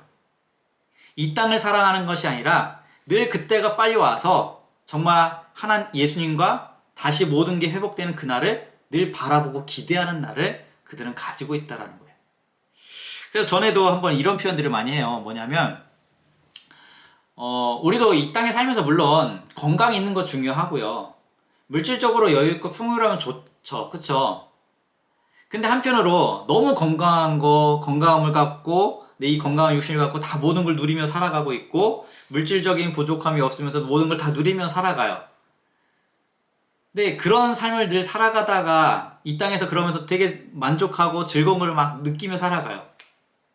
근데 한편으로 우리가 그렇게 살아가다 보면은 내 안에 뭐가 자꾸 사라질까요? 제가 왜 이 질문 드리면 어쩌면 그렇게 살아가다 보면은 이때 당시에 제자들이 빨리 예수님께서 다시 와서 모든 게 회복되고 그때 정말 예수님과 함께 하나님 나라에 영원히 임하는 그 나라를 바라보자라는 그 소망의 신앙들이 이때는 강했는데 우리는 그게 없어질 수 있다라는 거예요. 자꾸. 그러다 보니까 우리는 천국 가야죠, 천국 가야죠라고 표현을 하잖아요. 예수 믿고 천국 가야죠라고 하는데 지금 가라고 하면은 막상 우리는 느끼는 게 남아있는 가족이 어떻고요. 또 이런 것들 막 걱정도 많이 하고 하잖아요. 그래서 우리는 때로는 이 땅에서 장수하면서 누리면 그거 다 누려보고 그 뒤에 우리가 나를 불렀으면 좋겠습니다. 이런 은연중의 생각들을 하고 있을 거예요. 근데 이때 당시의 제자들은 이렇게 빨리 예수님이 오면 좋겠다. 빨리 그분이 재림했으면 좋겠다라는 소망을 갖고 있었습니다. 왜냐하면 그분이 재림하셔야 정말로 모든 게 회복되기 때문에 바로 그와 같은 부분들을 이제 말씀하고 있는데 그들은 박해의 시대를 살아가고 있었고요. 그들의 친구이자 구원자이신 예수님은 바로 몇 주 전에 십자가에 못 박히셨지만 약속대로 무덤에서 다시 살아나셨습니다. 이제 그들은 성전에 있는 하나님의 거룩한 도시이자 왕의 보좌가 있어야 할 예루살렘 밖에서 이제 부활하신 왕을 만났고요. 그리고 그들은 다시 한번 기다리라는 말씀을 이제 듣게 됩니다. 또한 세세한 것은요, 염려하지 말라라고 말씀도 또한 들었어요. 그러니까 너희들 이제 걱정하지 말라라는 이러한 말씀까지도 들었어요. 바로 이게 하나님의 특권이기 때문에 바로 이와 같은 약속을 그들은 이제 누립니다. 자, 여기서 질문을 또 하나 볼게요. 뭐냐면 거기 두 번째 질문 한번 볼게요. 제자들의 질문에 대한 예수님의 대답은 인생에서 겪는 알 수 없는 일들을 어떻게 위로가 됩니까? 라는 질문이에요. 근데 질문 좀 어려운데 이걸 질문을 한번 바꿔볼게요. 어떻게 질문을 바꿔보냐면 이렇게 바꿔볼게요. 제자들의 질문에 대한 예수님의 대답은 인생에서 겪는 알 수 없는 일들에 대한 관점에 어떤 영향을 주냐라는 부분이에요. 아까 질문은 그거였잖아요. 이스라엘 나라를 회복하심이 이때니까 라는 질문을 받았잖아요. 근데 거기에 대한 질문에 대해서 예수님은 너희들은 그걸 알 필요가 없다. 그때를 알 필요가 없다라고 얘기하면서 오히려 너희는 그냥 성령을 받고 너희들에게 맡겨진 사명은 이거다라는 것을 말씀하셨어요. 이것은 제자들의 질문은 아직도 세상과 육신의 일에 매여있는 질문 중에 하나예요. 이 질문 자체는요. 그러니까 아직도 제자들의 질문을 보게 되면 아직도 세상에 그리고 육신적인 일에 매여있는 질문이 바로 이 질문이에요. 그때가 이때입니까? 이스라엘을 회복하는 때가 이때입니까? 라는 게 바로 그와 관련됩니다. 예수님은 하나님 나라의 일을 이제 말씀하셨지만 그들은 여전히 로마의 압제하에서 조국 이스라엘의 해방과 회복에만 관심을 지금 기울이고 있다라는 거예요. 예수님께서 말씀하시는 이 회복의 의미는 바로 하나님 나라에 관련된 일이었었어요. 그런데 아직도 이 제자들은 자신들이 살고 있는 이 조국, 이 나라, 그때만 지금 보고 있다라는 거예요. 그래서 거기에만 얽매여서 내가 속해 있는 이 육신적인 곳, 이 세상적인 것이 회복이 지금입니까? 라는 이런 안목으로만 갖고 바로 질문을 했던 것입니다. 근데 이 답변에 대신 이제 예수님께서는 뭘 말씀하셨냐면 사명, 곧 예수님의 증인이 되라는 이 말씀을 바로 하셨어요. 바로 이 질문에서 언급한 인생에서 겪는 알 수 없는 일들이란 이런 것을 바로 보면 되는데 다시 말씀드리면 그때는 아버지만 알 수 있다라는 권한을 얘기를 했었어요. 이 말의 의미는 너희들이 인생에 있어서 그것을 겪을 수 없는 알 수 없는 일들이야 라는 것을 말씀하시는 거예요. 그 영역은요. 그 부분을 말씀하시면서 이거는 하나님의 권한에 속한 일이고 그리고 하나님이 분명하게 알려주시지 않는 일이야. 그리고 하나님 나라와 그의 의를 위해서 살아가는데 알 필요가 없는 일들이야 라는 거예요. 그러니까 요거는 그때가 지금이니까 그러는 그때를 물어본 거에 대한 것은 아버지만 알 수 있다라는 거, 이거는 하나님의 권한에만 속한 일, 우리의 인생과는 상관이 없는 일이에요. 이거는요. 그리고 하나님이 분명히 알려주셨을까요? 안 알려주신 영역이에요. 이거는요. 근데 우리는 이거를 우리 스스로 막 찾아서 알아갈 필요가 없어요. 그러기 때문에. 하나님 나라와 그의 의를 위해서 살아가는데 이것은 알 필요도 없는 거예요. 근데 우리는 자꾸 이 부분을 자꾸 알려고 해요. 그게 막 어떤 부분을 이게 2단으로 가면은 어떤 분들이 있냐면 세대주의자들이 막 나타나요. 그래서 세대주의자들이 막 연도별로 뭐 몇 병이고 쪼개가지고 막 그때가 이땐 이렇게 막 종말론 쪽으로 또 가시는 분들도 있어요. 근데 분명히 예수님께서는 이거는 너희들의 권한에 있는 것은 절대로 아니야. 하나님 안에만, 하나님 권한에 있는 거지 너희들은 알 필요가 없는 거다라고 얘기해요. 이게 알 필요가 있는 부분이라면 알려주셨겠죠. 근데 안 알려주셨어요. 이 부분은요. 하나님이 알려주신 지식 안에서 믿음을 가지고요. 현재 우리의 사명에 집중하라는 거예요. 예수님의 말씀은. 야, 하나님이 알려주신 부분은 이 부분까지야. 그래서 너희들은 이 부분 안에서 믿음을 가지고 너희들에게 맡겨진 사명이 무엇이니까 이 사명에 온 힘을 갖고 집중해서 너희들은 살아가라는 거. 이게 더 중요하다는 거예요. 이게 나중에 종말론에 빠져있는 특히 이때를 자꾸 찾아가려고 해서 알아가는 사람들의 성향이 어떤 성향을 갖고 있을까요? 쉽게 말하면 이제 종말론적인 사람 중에 빠진 사람들은 신앙생활 대부분이 어떻게 하냐면요. 모든 걸 다 팔아버리고요. 쓸모없다고 생각을 해요. 그러니까 초대교회 이 종말론자들이 대부분 모습이 뭐였냐면 일을 아무것도 안 해요. 모든 걸 다 팔아버리고 어떤 생각, 좀 있으면 종말인데 아무것도 안 해요. 나태해지기 시작해요. 실제로 예전에 다미성교회인가요? 예전에 90년대 초보였죠? 그때 막 종말 온다고 해서 막 흰 옷 입고 했어요. 그때 분들 보면은 거기 빠져있는 종교 뭐라고 해야죠? 거기 신도들이라고 해야 될까요? 신도들을 보게 되면은 다 팔고 막 그렇게 했었잖아요. 그렇게 삶을 살아가요, 자꾸. 근데 예수님은 뭐라고 얘기하냐면 너희들은 그것은 알 수 없는 부분이니까 알려고 하지 말고 오히려 너희들에게 맡겨진 사명은 이거니까 이 사명을 위해서 최선을 다해서 살아가 라는 부분만 강조를 해요. 그럼 오늘날 우리들도 마찬가지예요. 자꾸 종말의 때를 이렇게 바라보는 시기를 찾을 거 아니라 우리는 그냥 이 땅을 살아가면서 맡겨진 사명은 예수님을 증거하는 사명인 거예요. 그럼 여기에 우리는 열심을 다해서 살아가면 돼요. 이게 우리들에게 주어진 바로 예수님의 말씀이에요. 자, 그것을 이제 보시면서 살아가면 되는데, 예수님은요, 제자들에게 성령이 그들에게 임하시면 권능을 받을 것이라는 말씀하십니다. 이것은 단순히 어떠한 권력이 아니라 하나님의 권능이고 삼위일체의 세 번째 위격의 권능을 바로 제자들이 받을 거다라는 것을 말씀하세요. 이 성령님은요, 성부 하나님께 순종함으로써요, 예수님의 지상사역에 권능을 또한 주셨고요. 또한 예수님을 무덤에서 살아나게끔 하셨어요. 우리가 오해하지 말아야 될 것 중에 하나가 성령님은 언제 주로 이렇게 오셨다라는 표현을 하실 때 보면은 요때를 많이 언급을 해요. 뭐 지상 대명령을 하시고 예수님께서 승천하시면서 너희들 모여서 기도해. 기도하고 나서 성령께서 임재하시고 나서 성령의 시대는 이때야 라고만 생각을 해요.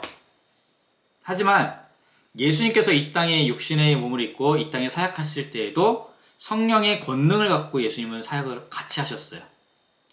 오히려 예수님께서 무덤에서 다시 살아날 때도 이 성령의 능력을 가지고 예수님께서도 죽음 가운데서 다시 살아나셨다는 거예요. 그러니까 삼위의 위격은요, 우리가 흔히 말하는 그분들은 태초부터 같이 계셨어요. 이 삼위의 위격은요. 그리고 예수님께서 이 땅에 육신의 몸으로 오셨을 때도 성령께서는 늘 예수님과 함께 그분의 능력을 나타내고 계셨어요. 자, 그러면서 성령님은 그리스도인들이 예수님의 사역을 감당할 수 있기 위해 순종하며 거룩하고 신실하게 살기 위해 또 노력할 때 그들을 도우는 걸 누가 해주셨냐면 성령께서 해주십니다. 그래서 이제 누가복음 24장을 보게 되면요, 예수님은 이와 같은 유사한 말씀을 하셨어요. 누가복음 24장 한번 49절 한번 가볼게요.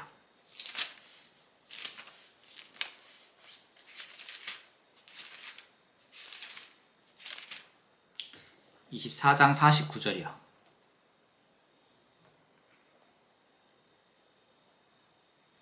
누가복음 24장 49절 말씀도 함께 읽겠습니다. 볼지어다 내가 내 아버지의 약속하신 것을 너에게 보내리니 너희는 위로부터 능력을 입히울 때까지 이 성에 유하라. 아멘. 여기에 보면은 예수님께서 아버지의 약속하신 것을 바로 너희에게 보내겠다라고 말씀하셨어요. 너희는 위로부터 이 능력, 바로 성령의 능력을 받을 거다라는 것을 예수님께서 말씀해 주십니다. 이 제자들이 며칠 전에 받았던 지성 명령을 완수할 권능을 받게 될 거라는 말씀을 듣고 그들은 큰 힘을 이제 얻게 됩니다. 솔직히 말하면 예수님의 지상 명령을 들었는데 우리가 그 명령을 들었을 때 이거 할 수 있을까요? 이때 당시 제자들의 모습도 한번 볼게요. 실패했던 낙오자들이었어요. 아무리 예수님께서 위로하고 다시 부추겨줬지만 그것만 가지고 이들이 다시 세상 앞에 가서 예수님이 어떤 분이냐 말할 그런 힘이 있을까요? 두려울 거예요. 또 한편으로는요. 죽을 수도 있고요. 근데 너희들의 힘으로 하는 게 아니라 오히려 예수님께서 이 하늘로부터 오는 권능을, 그 힘을 너희들에게 보내주겠다라는 것을 약속하셨어요.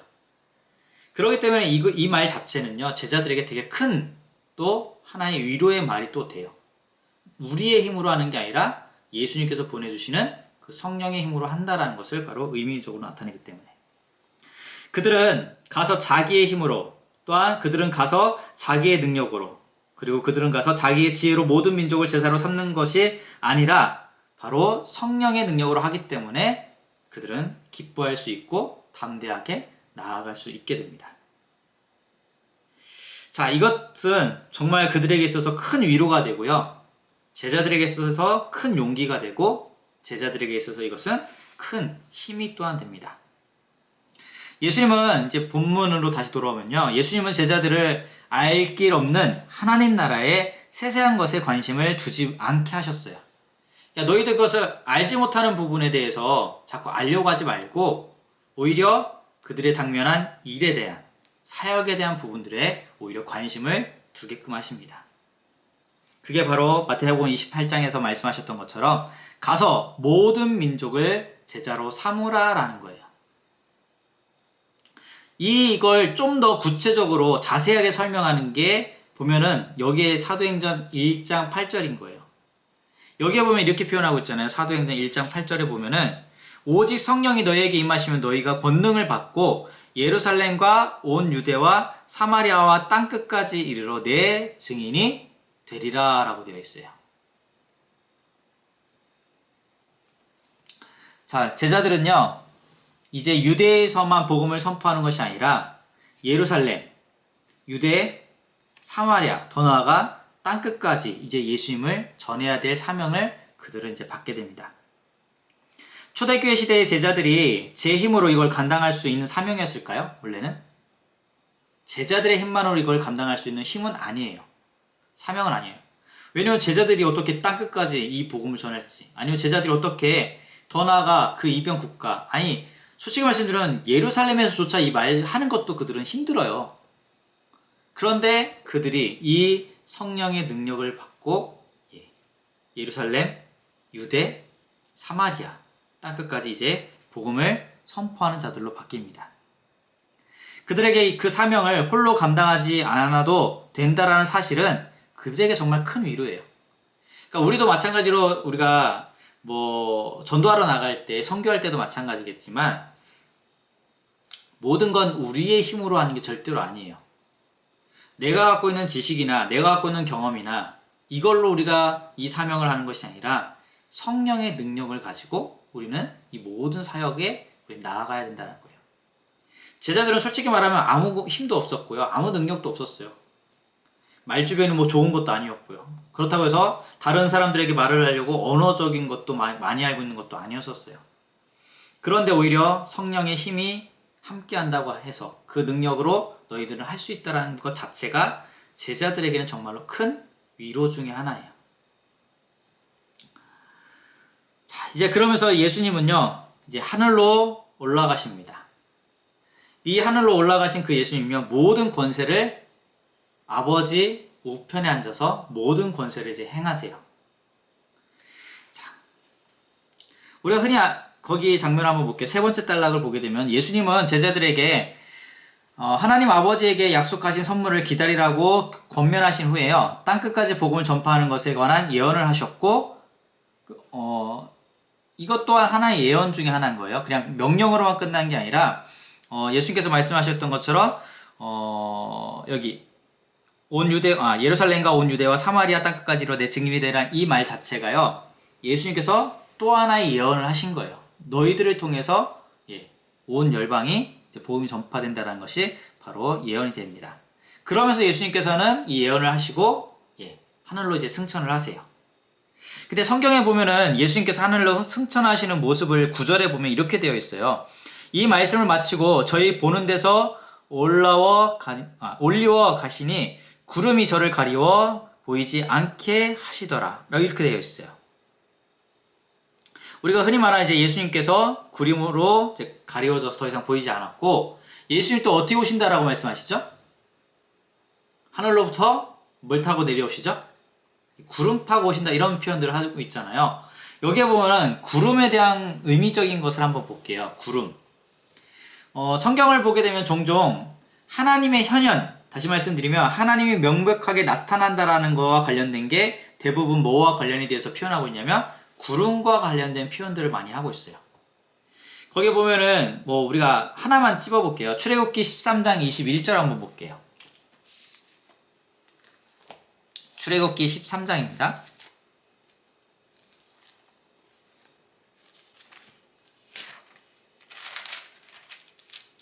(13장) 21절이요.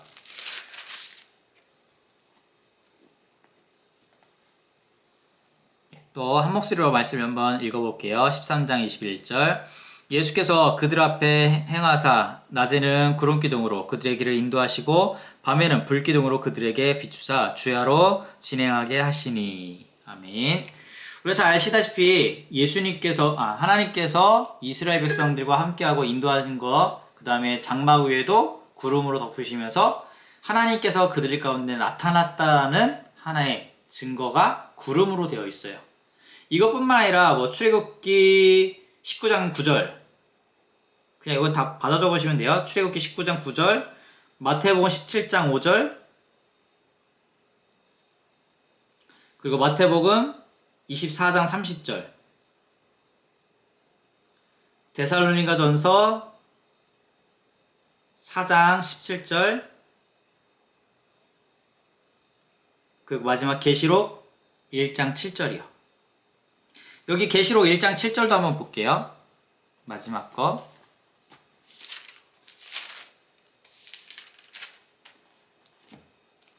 계시록 1장 7절입니다.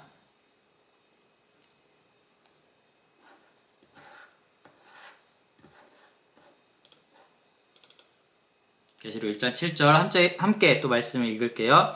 볼지어다 구름을 타고 오시리라. 각인의 눈이 그를 보겠고 그를 찌른 자들도 볼 터이요 땅에 있는 모든 족속이 그로 인하여 애곡하리니 그러하리라. 아멘. 여기 보면은 예수님께서 어떻게 오시냐면요, 구름 타고 온다라고 이렇게 되어 있어요. 그러니까 아까도 보면은 예수님께서 올라가실 때도 구름으로 가려졌던 장면이 있었고, 다시 이제 오실 때 그분은 이제 구름을 타고 오신다라는 이런 표현들을 합니다. 구름은 아까도 말씀드렸듯이 하나님의 현현, 하나님이 나타나고 함께하고 있다는 것을 증거 중에 하나예요. 자, 예수 그리스도는요, 거기 이제 다음 단락을 보게 되면 예수 그리스도는 영원히 완전한 하나님이신 동시에 완전한 또한 사람이십니다. 그분께서 하늘로 올라가실 때 어떻게 올라가셨냐면 무슨 몸이 또 바뀌거나 영만 올라가신 게 아니라 예수님께서 승천하실 때에는 부활하신 몸 그대로 올라가셨어요. 부활하신 몸 그대로 올라가십니다. 그러면서 예수님은요, 하나님의 오른편에 계시면서 우리를 위해 계속해서 중보하고 계세요. 자, 그런데 여기서 특이한 것 중에 하나가 하나님의 오른편이라는 표현을 하고 있어요. 근데 우리가 그 공간적인 면으로 한번 따져볼게요. 공간적인 개념으로 하나님의 오른편이라는 개념이 있을까요? 원래 엄밀히 따지면 하나님의 오른편은 없어요. 왜냐면 그분은 영이시기 때문에 영에는 오른편이 없어요. 왼편도 없고요. 그런데 성경에는 이렇게 표현하고 있어요. 하나님의 오른편 이렇게 표현하고 있습니다. 이게 어떤 의미를 갖고 있냐면요. 이 표현은 예수 그리스도께서 하나님과 동등한 권세를 가지고 계신다라는 의미를 갖고 있는 거예요.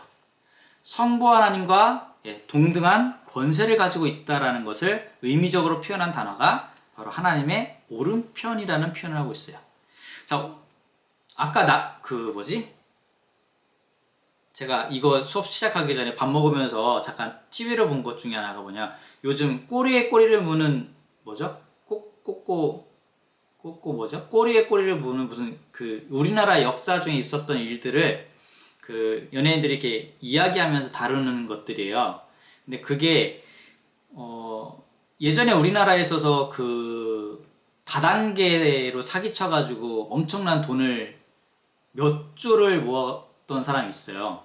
근데 그 사람이 죽지 않고가 아니라 잡히지 않고 중국으로 도망을 가요. 근데 그 사람이 장부를 하나 갖고 있는데 그 장부에 보면은 우리나라의 그 장부가 아직까지 밝혀지진 않았는데 그 유명인들의 그 장부를 갖고 있어요. 쉽게 말하면 뇌물을 받은. 근데 이 사람의 오른팔이 있고요. 이 사람의 왼팔이 있어요.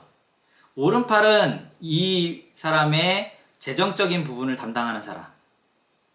그리고 왼팔은 어떤 이러한 전산적인 거를 감당하는 사람이에요. 우리도 보면 이제 드라마 같은 데나 영화 같은 데 보면 이제 오른팔, 왼팔 이런 사람들 있잖아요. 그래서 대부분 어디 편에 먼저 좋은 쪽을 많이 얘기하죠? 더 왼팔과 오른팔 중에 누가 더 힘이 있을까요?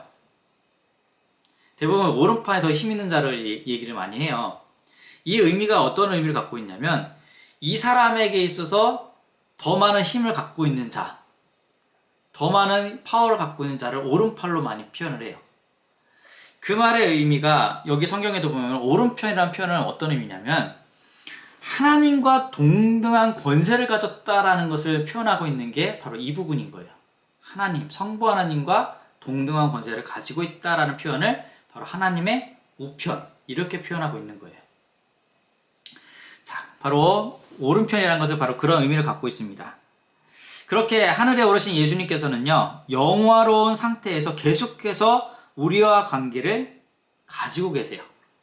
그 하나님과 동등된 권세를 가지면서 바로 우리와 늘 그 관계를 유지하고 계시는 분이 누구냐면 우리가 믿는 바로 예수 그리스도십니다. 주님은 육신을 벗어버린 권세가 있음에도 우리를 향한 위대한 사랑으로 죄를 뺀 나머지 모든 면에서는 영원히 우리와 같이 되기를 결정하세요. 이 말의 말씀이 뭐냐면 그분은 부활하신 몸 그대로 하늘로 가셨어요. 승천하셨어요. 엄밀히 말하면 그 육신은 벗어버려도 돼요. 흔히 말하면 그냥 영만 가도 돼요. 그런데 그분께서 승천하실 때에는 부활하신 몸, 그 육신을 가지고 그대로 가십니다. 이 말의 의미가 뭐냐면 우리를 향한 위대한 사랑을 죄를 뺀 나머지 모든 명은 우리와 영원히 같이 하겠다라는 것을 의미적으로 나타내요. 그게 부활하신 몸 그대로 하늘에 승천하신 것을 나타내고 있습니다. 이게 바로 히브리서 2장에 보면 이 말씀이 나와요. 한번 찾아볼게요. 히브리서 2장 17절이요.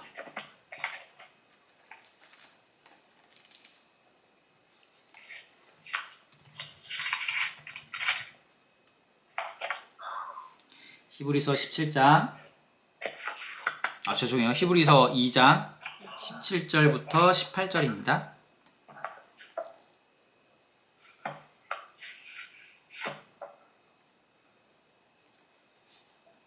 네, 17절부터 18절 또 한 목소리로 읽어볼게요.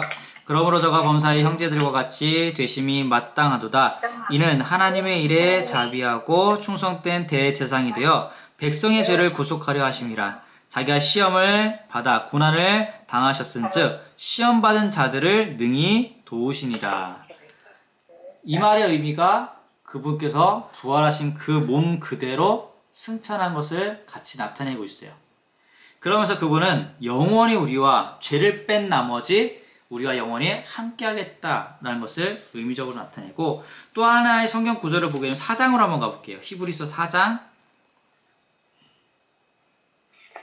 15절이요.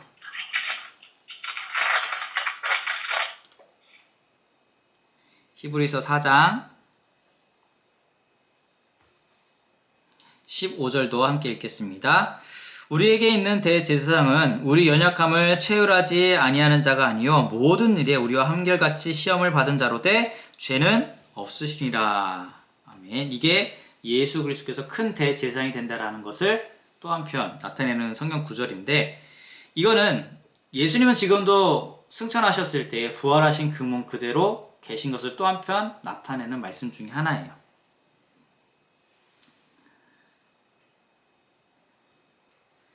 자, 예수님은요, 하나님 아버지의 오른편에서, 우편에서 예나 지금이나 영원토록 그 권세를 행하고 계십니다. 바울은 골로새서의 시적인 찬양에서 예수님의 권세를 이제 선포하는데, 거기에 보면은 골로새서 1장 15절에서 20절 말씀이에요. 여기는 나중에 한번 찾아보세요. 골로새서 1장 15절에서 20절에 보면은 예수님의 권세를 선포하는데 시적으로 표현하고 있어요. 그분의 권세가 어떤 분인지.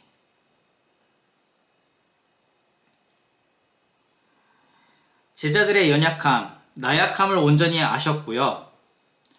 하나님 아버지의 우편에 앉아 그들을 위해 중보하시는 분은 바로 예수 그리스도이십니다. 예수 그리스도는 완전한 하나님이시며 완전한 인간으로서 완전한 권세를 가지고 계신 분이세요.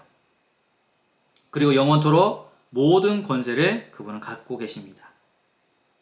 또한 죄인의 인간과 거룩하신 하나님 사이에 설 수 있는 유일한 분은 누구냐? 예수님밖에 없다라는 거예요.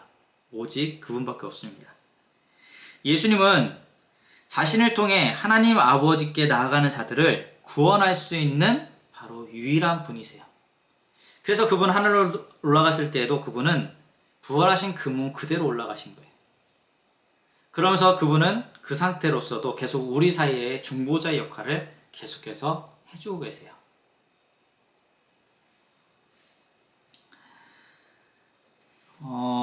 그분은 또한 구원자이고 왕이신 예수님이신데, 우리는 늘 이거를 정해야 돼. 전파를 해야 돼. 선포를 해야 돼요. 제자들에게 너희는 온 예루살렘과 유대와 사마리아 땅끝까지로 내 증인이 되라 라고 말씀하시면서 승천하셨어요. 이 말씀 이후에 바로 승천하십니다.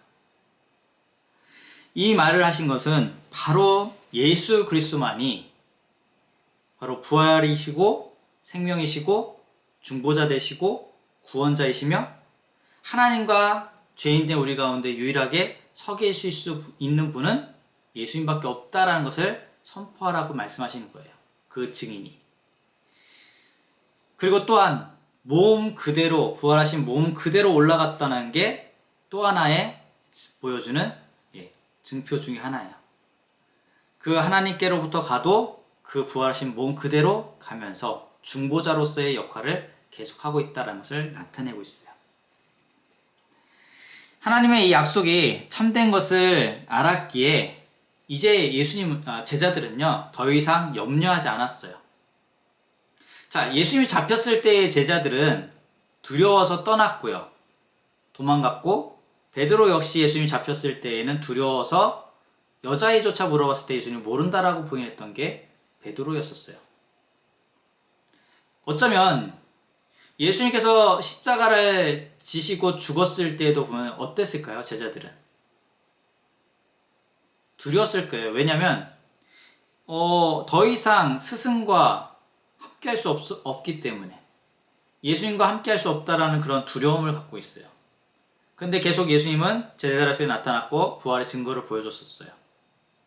그러면서 이게 40일이라는 기간이, 그리고 40일 내내 제자들과 함께 한 것도 아니에요. 나타났다가 다시 사라졌다가 어느 때 또 나타나고 이렇게 나타나셨어요. 근데 40일 뒤에 예수님께서는 이 말씀을 하시고요. 야, 내가 너희들에게 성령을 보낼 테니까 그 성령을 받을 때까지 기다리고, 너희들이 성령이 오면은 그 힘을 갖고 온 유대와 땅까지 이르러 내 증인이 되라, 이 말씀하시고 바로 승천하셨어요. 엄밀히 따지면 제자들의 입장에서 우리가 봤을 때 두려울 거예요. 맡겨져 있는 일들이 있는데 예수님은 승천하시고 이제 더 이상 함께 할 수 없는 거예요.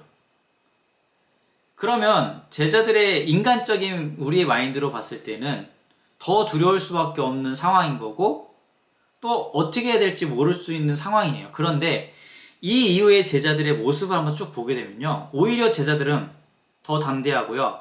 무덤덤해요. 예수님이 함께 할 수 없고 승천했기 때문에 야, 이제 어떻게 할지 어떻게 조급함이 이제 없어요.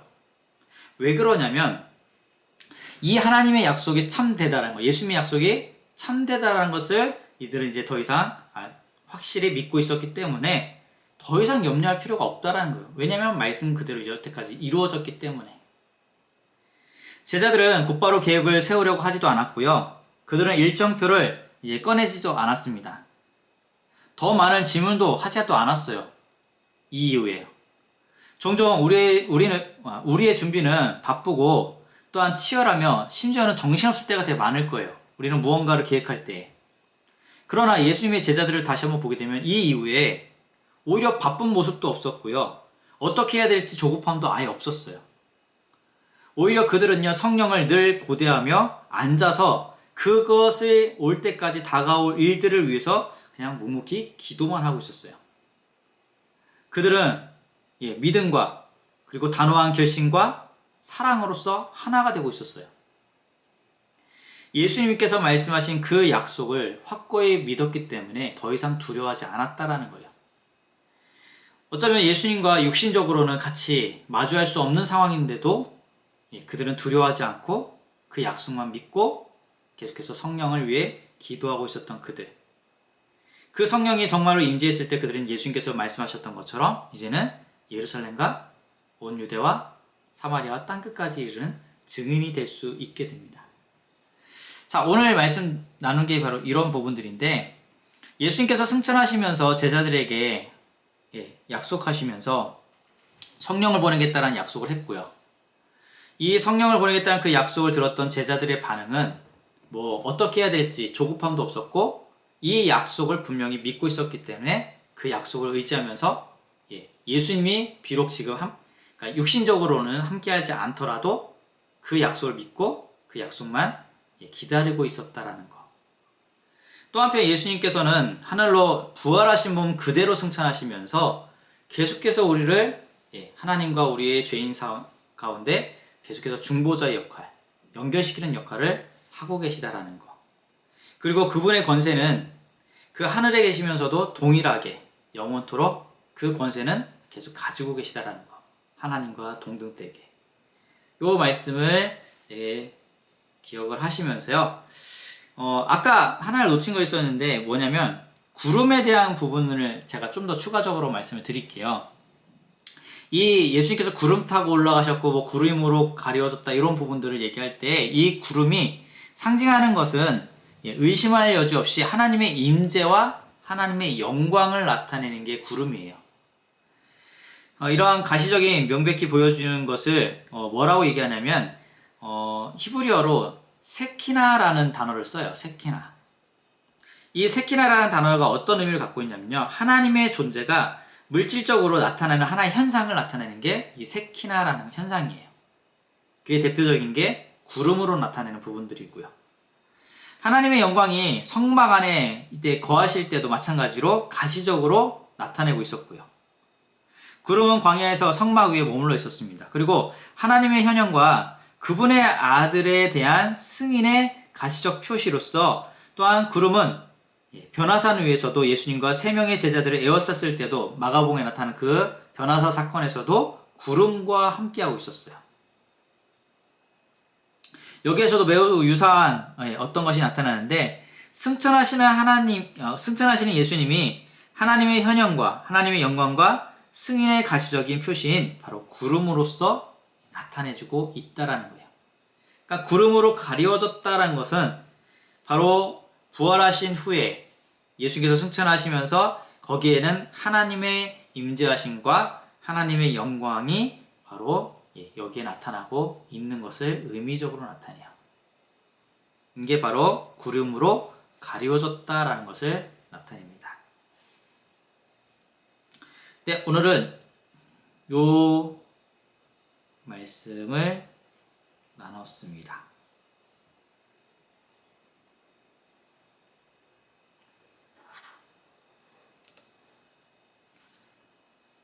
오늘은 끝이에요.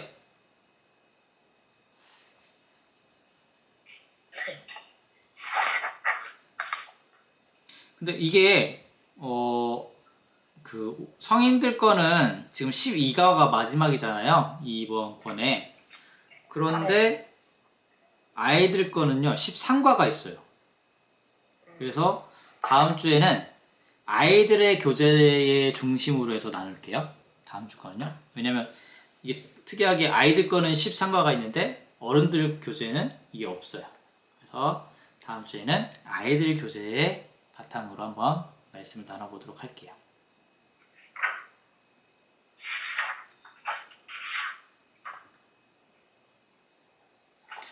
이제 다음 권에는 이제 이 이후에 사도행전과 관련된 말씀들, 복음 선포되는 부분들 이렇게 아마 쭉 이어질 것 같아요.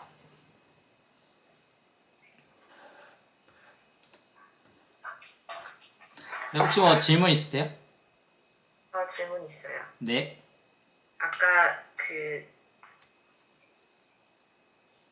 제자들의 질문에 대한 예수님의 대답은 인생에서 경험은 알 수 없는 일들이 어떻게 위로가 됩니까? 그거에 대해서 얘기해 주실 때 하나님의 권한이니까 우리가 우리가 어쨌든 알지 못하는 부분에 관심을 갖지 말고 우리의 사명을 감당하면서 우리는 집중해서 살아야 된다라고 얘기해 주셨잖아요. 네.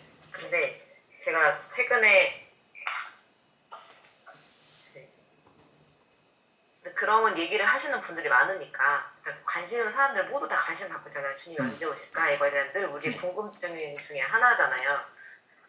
우리가 아무리 궁금해해도 알 수 없는 부분이니까 그런 것에 너무 에너지를 쏟지 말고 우리 사명을 감당하고 우리 삶을 살아가야 되는 거는 맞는데 그럼에도 그 사람들은 궁금하니까 네. 그거에 대해서 끊임없이 이렇게 뭐 이단은 그런 분들이 이단은 아니지만 막 계속 이거 어떻게 궁금증을 가지고 있는 분들이 있단 말이에요. 근데 그건 이제 외국 사람인데 외국 사람이 유튜브가 최근에 제가 지금 다 100% 다 보지는 못했는데 네. 그 유튜브가 되게 많은 사람들이 그걸 봤대요. 근데 그 사람이 어떤 목사님인지 그냥 박사인지는 모르겠는데 이 사람이 이제 우리에게 환란의 때가 올 건데 이 환란의 때가 언제 올까? 근데 환란의 때가 온다는 게 바로 예수님이 오실 때가 더 진짜 정말 임박했다는 뜻이잖아요. 이 환란의 시기가 오면. 근데 이 환란의 시기를 이 사람이 말씀으로 그다음에 많은 사람들이 예수님이 언제 태어나셨을까? 실제로 예수님이 언제 돌아가셨고 언제 부활하셨지? 막 이런 것들 날짜들을 막 계산하잖아요. 네네. 근데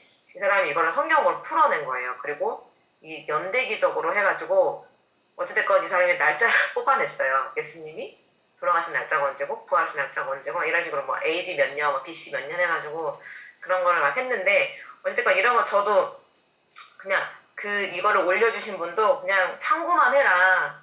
이게 어쨌든 이 사람도 사람인지라 그냥 이렇게 날짜를 계산하고 이렇게 있지만 그냥 우리는 그냥 참고만 이런 식의 연구하는 사람도 있구나라는 그냥 우리가 참고는 할 수 있잖아요. 근데 사실 그런 것들 저도 그런 거 가끔 궁금하죠. 어찌됐건 진짜 우리 주님 언제 오실까?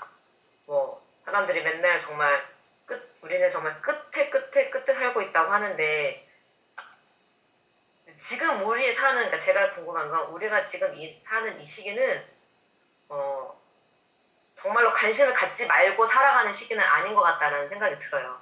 그렇다고 거기에 집중할 필요도 없지만 그렇다고 정말 알지 못하는 부분은 맞죠. 이건 하나님의 완전한 권한이시니까. 그렇지만 그래도 궁금하잖아요. 믿는 사람으로서. 우리가 예수님을 기다리는 신부로서는 우리가 저번에 봤던 그 영화에서도 봤지만 갈릴리에 나오는 뭐였죠? 갑자기 생각이 안 나는 제목이? 그 영화 있었잖아요.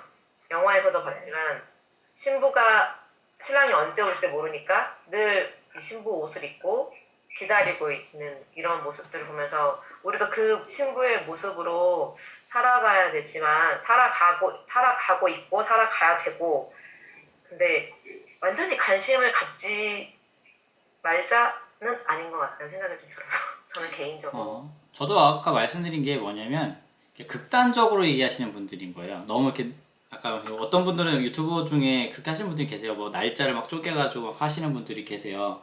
그래서 이렇게 되니까 이때다라고 예측하거나 하시는 분들. 근데 성경은 분명히 뭐라고 말씀하시냐면은 예수님조차도 그때는 몰라요. 오직 권한은 아버지께만 있다고. 그렇죠. 그래서 저는 그 때를 그러니까 딱 정해서 이렇게 된 거 이렇게 얘기하기보다는 늘 우리는 이때 제자들도 늘 종말론이라고 이렇게 표현하면 좀 그렇지만 그 빨리 종말이 왔으면 좋겠다라는 소망을 갖고 살아가요. 왜냐면 예수님께서 재림하시고 그 종말이 왔을 때에 진정한 회복때가 이제 일어나니까.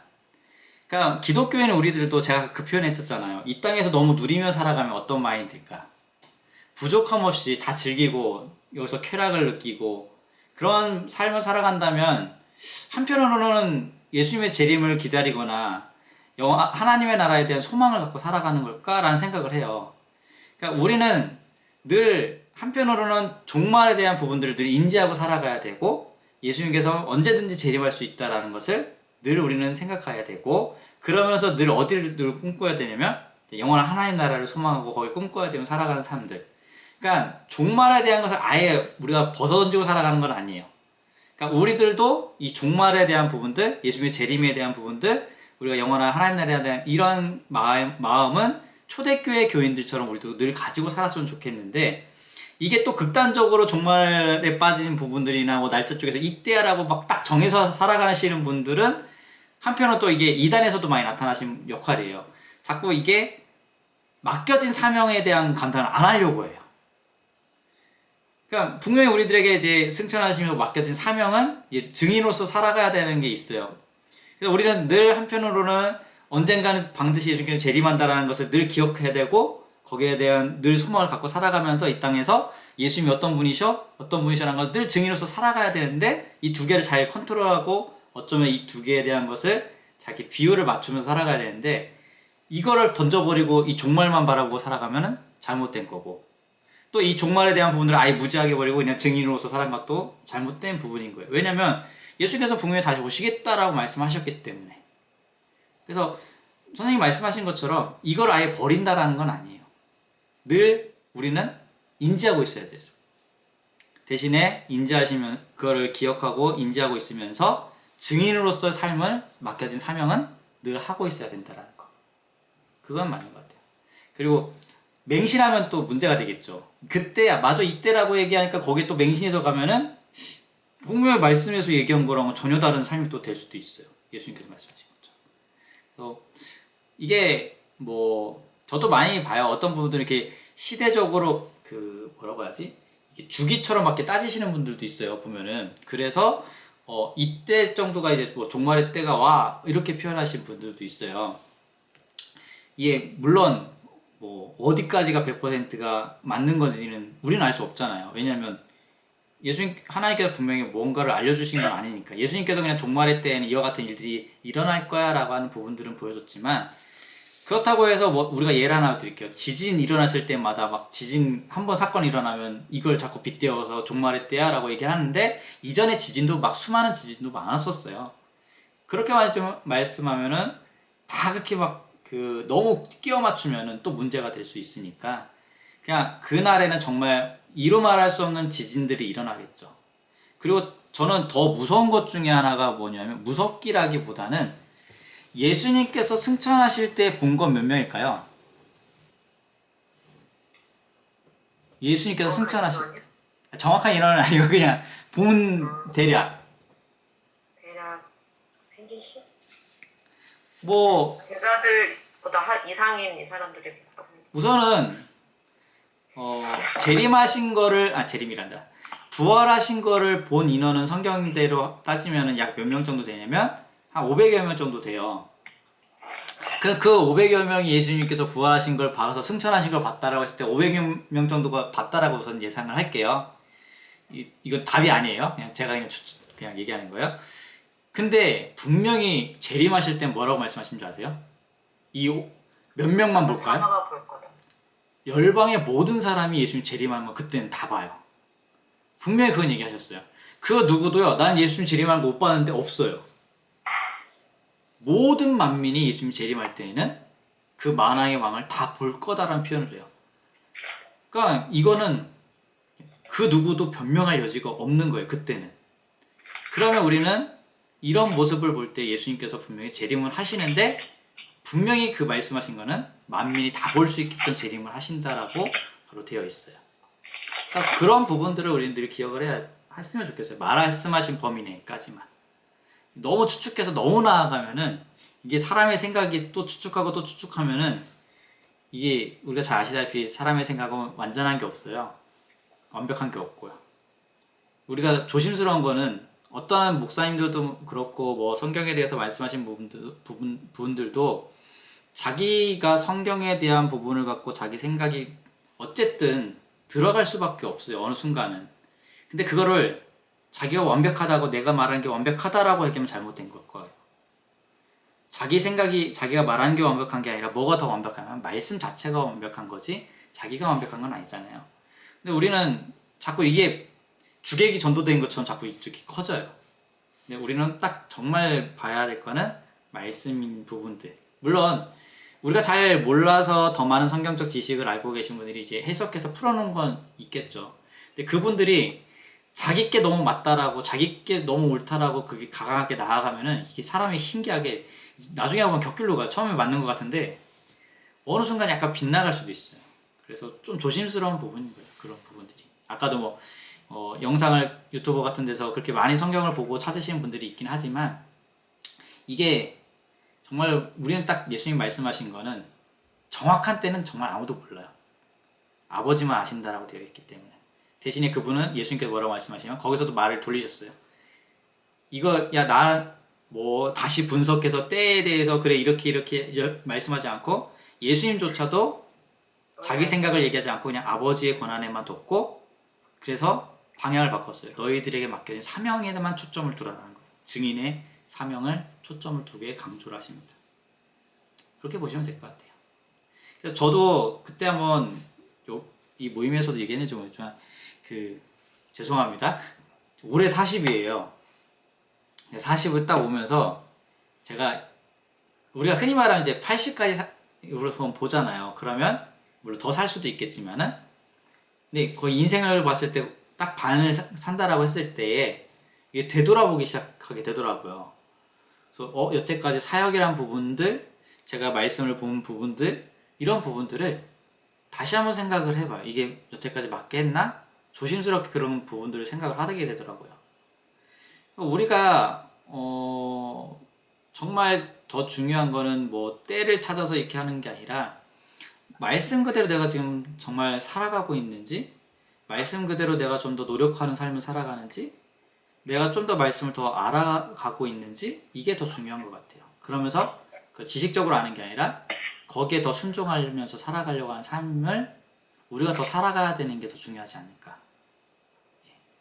그게 어쩌면 하나님이 우리에게 바라시는 모습들 그거 같기도 해요. 네. 그래서 한편으로 늘 아까 말씀한 종말이 온다라는 것은 늘 인지하고 있어야 돼요. 솔직히 말하면 그 예수님께서 말씀하신 종말 때 마지막 때에 나타난 그런 증거들 있잖아요. 이게 당장 내일도 나타날 수도 있어요. 이게 서서히 나타날 수도 있겠지만 당장 내일 나타날 수도 있어요. 그렇기 때문에 늘 우리 안에는 종말이 언제든 반드시 온다라는 것은 늘 갖고 계셔야 되고 그러면서 맡겨진 사명은 무엇이기 때문에 난 이 땅에서 최선을 다해서 이 사명을 감당해야 되는 두 개를 잘 가지고 살아가야 될 거예요. 이게 종말의 때라는 게 무지하게 되면은 자꾸 이 땅에서 안위와 이 땅에서의 안락함이나 이런 걸 자꾸 찾으려고 할 거예요.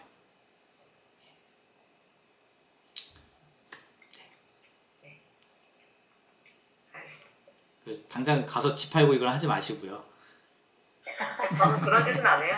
예, 정말 가시는 분들이 저의 지인의 지인이 정말로 모든 재산을 정리하고 한 2년 전인가 정말 산속으로 들어가신 분이 있었어요. 그런 분들 계세요. 그래가지고 그 지인이 저한테 정말 심각하게 물어보더라고요. 우리 회사 다니는 선배인데 정말 심각하게 저한테 물어보더라고요. 너 같으면 어떻게 하겠어? 그 사람은 정말 자기는 정말 주님 오실 날이 얼마 남지 않았기 때문에 자기의 모든 이 속세의 생활을 정리하고 정말 산으로 들어간다고 정말 집을 다 팔았대요. 산속에다가 이렇게 집을 짓고 정말 이렇게 자족할 수 있을 이런 걸 다 이렇게 기반을 만들어 놓고 들어간다고 그러면서 너도 올 거면 와 막 이런 식으로 했는데 엄청 고민을 하는 거예요. 본인이 생각해 그 사람은 되게 믿음이 좋은 사람인데 진짜 저 형이 정말 믿음이 좋고 신실한 사람이었는데 진짜 저 사람이 진짜 저 사람 말이 맞는 건가? 혼자 고민하길래 시끄럽고요. 회사나 열심히 다니세요. 교회에서 열심히 사역이나 열심히 잘하세요. 열방 성교나 그냥 똑바로 하세요. 그러고 말하고 하여튼 지금까지 회사 다니시긴 하는데 정말로 심각하게 고민을 하더라고요. 왜 산으로 갈까요?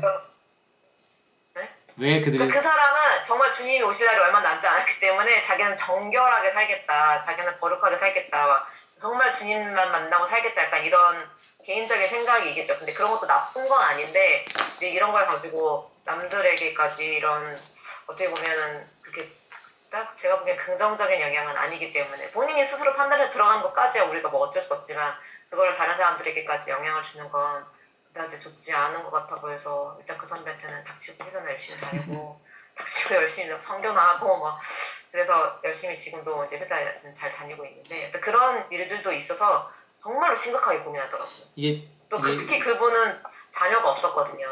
이게 그러니까 부부만 사시는 분이라 더 진짜 자기들은 걸칠 게 없으니까 차라리 자녀라도 있으면 고민을 할 텐데 뭐 걸칠 게 없으니까는 진짜 들어갈까? 들어가야 되나? 진짜 엄청 고민하셨다고 하더라고요. 이게 이런 일 희한하게 진짜 그렇게 너무 극단적인 종말에 빠지신 분들이 대부분 이제 현실 세계를 도피하면서 많이 찾아가는 게 이제 산속을 많이 가요. 산으로 올라간다.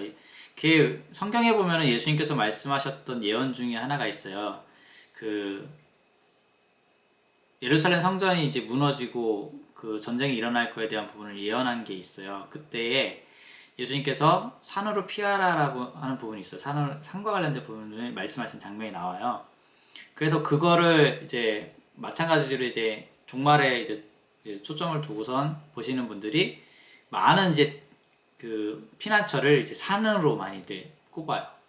그리고 이제 그 산으로 꼽으면서 이제 현실에 대한 거를 많이 이제 단절된 생활을 하려고 하는 게 많이 나타나긴 해요. 정말 그 극단적인 종말에 빠져서 얘기하시는 분들이 그거를 그렇게 표현한 걸 많이 보더라고. TV만 봤지. 실제로 지인의 지인이 있긴 하더라고요. 그런 것도 있긴. 근데 그분은 그렇게 살고 계세요? 지금? 산에 가신 분은? 아마 그럴걸요? 그때 이미 다 모든 걸 정리했다 그랬어요. 이 속세를 다 정리하고 들어갔다 그랬어요. 들어간다고. 아, 그게 벌써 한 2년 전에 들었으니까 아직도 살고 있는지는 뭐 물어보진 않았는데 뭐 그랬겠죠. 본인은 뭐 당장에 주님이 오실 줄 알고 들어갔는데 아니면 본인이 뭐 계획한 연수가 있다거나 뭐 일단 그때까지는 어떻게든 버티실지 그건 잘 모르겠지만 아무튼 그거는 왜냐면 주님이 오실 때 그랬잖아요. 두 여인이 밭을 밟다가 한 사람은 데려감을 당할 것이다라는 걸 얘기하셨으니까 자기 삶에 이렇게 살아야지 하던 일을 그대로 하면서 사명을 감당하면서 사는 게 맞는 거지 산속에 들어간다고 다 들림받는 건 아니니까 끝까지 자신의 일을 맡고 아까 목사님이 얘기하신 것처럼 내 삶 안에서 사명을 감당하고 살아가는 게 그게 더 주님을 기다리는 신부의 모습이 아닐까. 저는 그러니까 이런 부분들을 얘기할 때 가장 제가 그러니까 물론 제 생각일 수도 있겠지만 이상적인 거는 이게 내일이 종말이 와도 우리들에게 맡겨진 거는 어쨌든 복음 전파예요. 증인으로서 삶을 살아가는 거. 예수님께서도 세상 끝날까지 너희와 함께하겠다라고 얘기하잖아요.